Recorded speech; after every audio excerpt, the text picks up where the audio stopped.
Hello friends, आप सभी का स्वागत है। तो फ्रेंड्स, बात करेंगे क्रिप्टो टैक्स और टीडीएस के ऊपर में जो मार्केट में कन्फ्यूजन है, जो कि होना लाजमी है, उसी को थोड़ा सा क्लियर करने की कोशिश करेंगे। मैं अपने बेसिस पे जितना बन सके आपको समझाने की कोशिश करूंगा।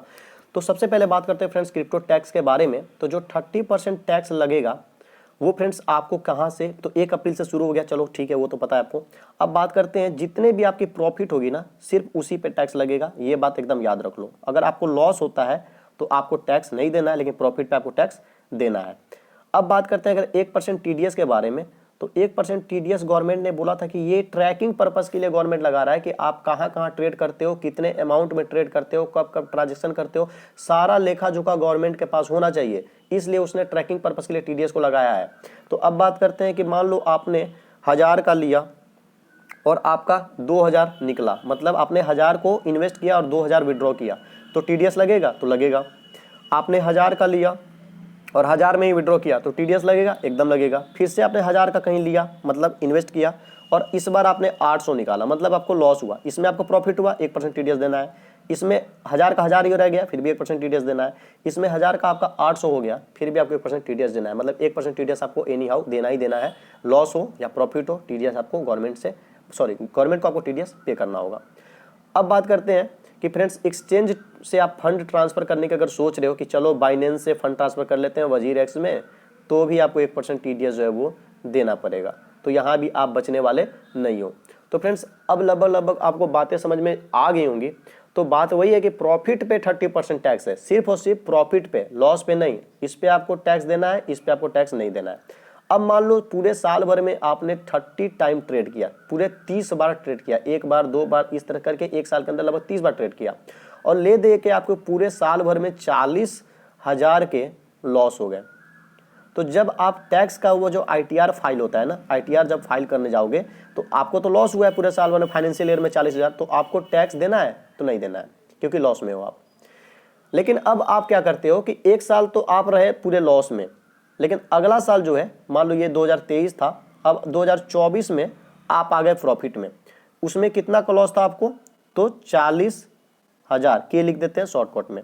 लेकिन इस साल में आपको हो गया मान लो 1 लाख का प्रॉफिट, या चलो 80,000 का ही प्रॉफिट मान लो, 80,000 का प्रॉफिट। तो आप सोचोगे कि चलो ये जो 40 के था और ये जो 80 के है, इसको सेट ऑफ कर ले, मतलब अगर पिछले साल का लॉस को इस साल में सेट ऑफ कर ले, तो फिर 40,000 ही रहा प्रॉफिट, और इस 40,000 पे ही मैं सिर्फ 30% दूंगा।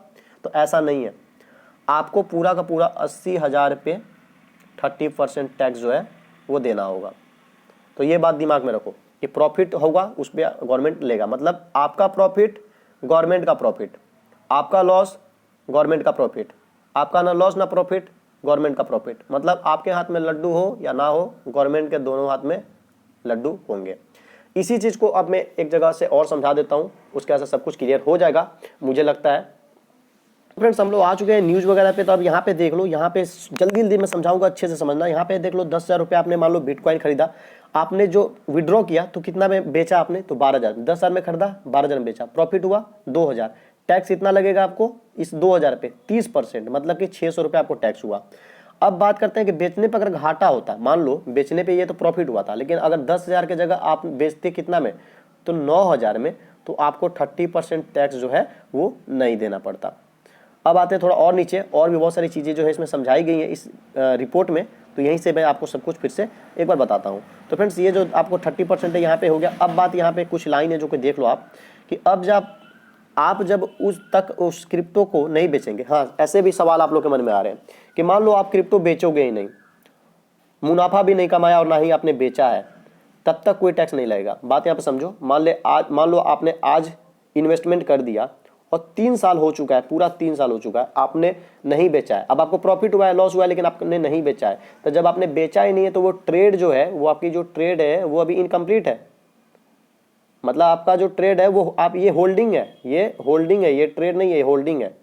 तो आपने जब तक होल्डिंग को तोड़ोगे नहीं, तब तक आपको 30% टैक्स भी नहीं देना होगा, ना टीडीएस वगैरह कुछ नहीं देना होगा, आप बच जाओगे। लेकिन ये करोगे, आप नहीं करोगे, आपके मन में, मान लो लॉन्ग टर्म में आप छोड़ते हो तो सही है, कोई दिक्कत नहीं है। तो ये सब चीज़ है। अब यहाँ पे देख लो, 1% टीडीएस के बारे में भी बताया गया, 1% टीडीएस काटा जाएगा। इसके बारे में क्या है कि 40,000 मान लो आपने बिटकॉइन खरीदा और 40 रुपये में ही बेच दिया, तो क्या टीडीएस लगेगा? तो लगेगा। टीडीएस लगने के बाद आपको कितना मिलेगा, तो 39,600। मतलब सेम अमाउंट में बाई किया, सेम अमाउंट पे सेल किया, फिर भी आपको टीडीएस लगेगा।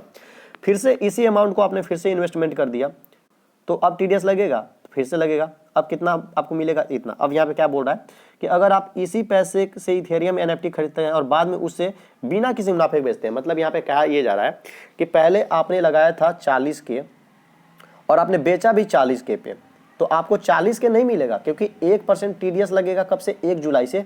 तो आपको ये अमाउंट मिलेगा 39,600।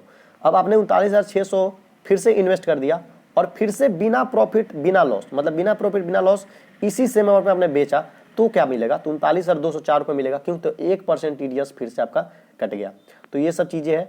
अब बात यहाँ पे कुछ है कि यहाँ पे जो है कि आप जो टीडीएस की कटौती है साल के अंत में इनकम टैक्स के साथ सेट ऑफ कर सकते हो। यहाँ पे लिखा हुआ है कि साल के अंत में जब आप टैक्स फाइल करोगे ना, तो उस टाइम अपना ये सब दिखा के जो टीडीएस वगैरह है उसे आप सेट ऑफ कर सकते हो। आने वाले टाइम में समय के साथ धीरे धीरे बहुत सारी बातें जो है क्लियर होती जाएंगी। तो अभी बहुत बेचैन होने की जरूरत नहीं है, बहुत घबराने की आपको जरूरत नहीं है। अभी जितना जितना समझ में आ जाता है बात, उतना आप समझ लो, धीरे धीरे सब कुछ क्लियर हो जाएगी।